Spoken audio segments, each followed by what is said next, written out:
Every year, it feels like we see the same old story play out on the Korean Peninsula. The US and South Korea run their annual military drills, and North Korea fires back with some pretty heated rhetoric and a few missile tests. It's this tense rhythm we've all gotten used to. But something feels different this time. The drumbeat is faster, it's louder, and frankly, it's a lot more worrying.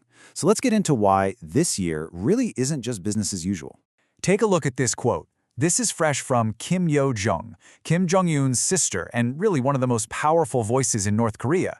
And what she's saying here, well, this isn't the typical diplomatic tough talk. This is a complete, total rejection of any kind of dialogue. Coming from her, it's a huge signal that Pyongyang's position has hardened, basically slamming the door shut on peace talks. So that really brings us to the core question here. Are we just watching a slightly more intense version of the same show we see every year? Or has something truly fundamentally changed on the peninsula? To figure that out, we've got to look at what stayed the same, and what has taken a radical and honestly a pretty terrifying shift.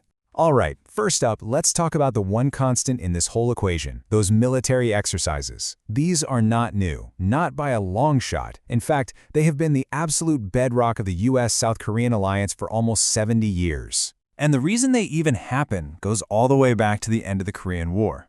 See, the war ended with an armistice, a ceasefire, not a peace treaty. That means, technically speaking, North and South Korea are still at war.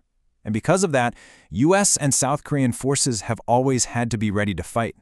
These drills, they're all about testing that readiness. And you can see a really clear pattern over time.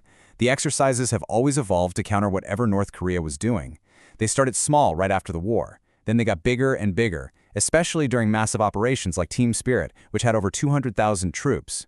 And for the last 30 years or so, that evolution has been a direct response to one thing: North Korea's growing nuclear arsenal. And just to give you an idea of how deeply these drills affect North Korea's leaders, there's this incredible anecdote. A US congressman who met with Kim Il-sung, the founder of North Korea, said that just mentioning the name Team Spirit made the leader's hands physically shake with anger.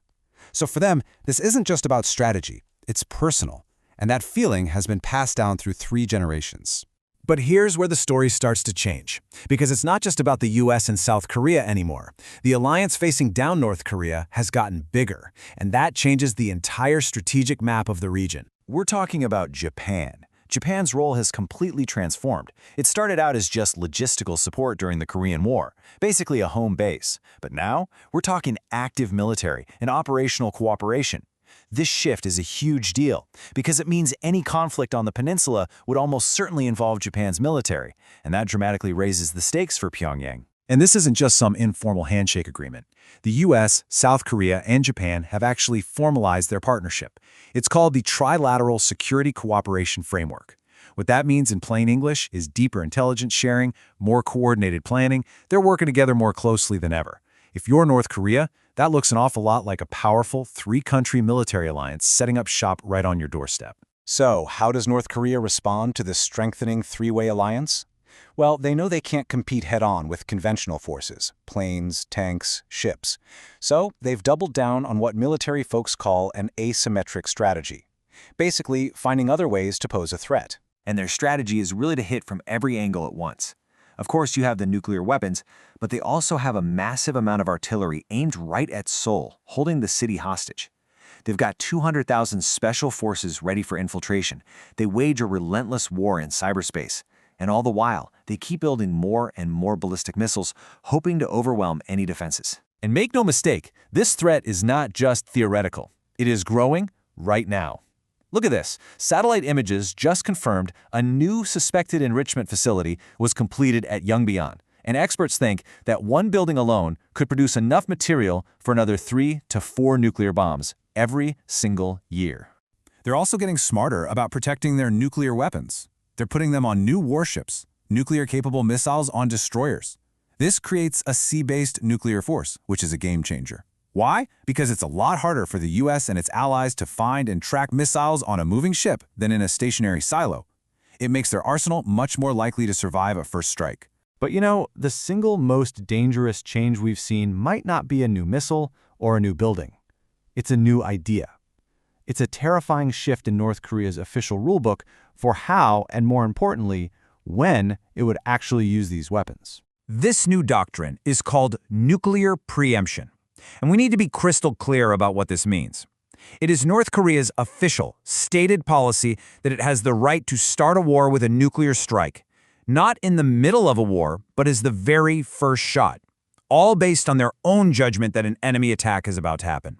Now, you might have heard the term first use before, right? Well, this is not that.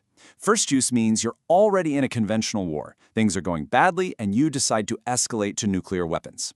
Preemption is about using a nuclear weapon as the opening move of the entire conflict. It's a massive shift from a defensive posture to an offensive one. So the obvious question is, why on earth would you adopt a policy that sounds so incredibly risky? Well, from their point of view, the logic is pretty cold. They know their regular army is outmatched, so the only way to make their threats believable is to threaten to go nuclear from the very start. It's a strategy of pure psychological intimidation. It's designed to make the US and its allies so afraid of a nuclear response that they won't even consider making a move in the first place. So when you put all these pieces together, you've got this expanding US-Japan-South Korea alliance. You've got North Korea's rapidly growing nuclear arsenal, and now this terrifying new doctrine of preemption. What you end up with is a Korean peninsula that is more volatile and more dangerous than it has been in decades. And at the same time, any chance for diplomacy seems to be vanishing. Kim Jong-un has officially thrown out the decades-old goal of peaceful reunification. He's actually rewritten North Korea's constitution to relabel South Korea not as a lost brother, but as a permanent enemy. The language of peace has been completely replaced by the language of conflict. And none of this is happening in a bubble. You have growing tensions over Taiwan that could pull the U.S. into a two-front crisis. You have political uncertainty with upcoming elections. North Korea is getting cozier with Russia militarily. And, to top it all off, Pyongyang is flatly refusing to even talk to Washington or Seoul. It feels like every single off-ramp is being closed, Which leaves us with one final, very sobering question. Under this new doctrine, North Korea says it can launch a nuclear first strike if it believes an attack is imminent. So in this new hair-trigger world, who gets to decide what imminent actually means? And what happens if they get it wrong?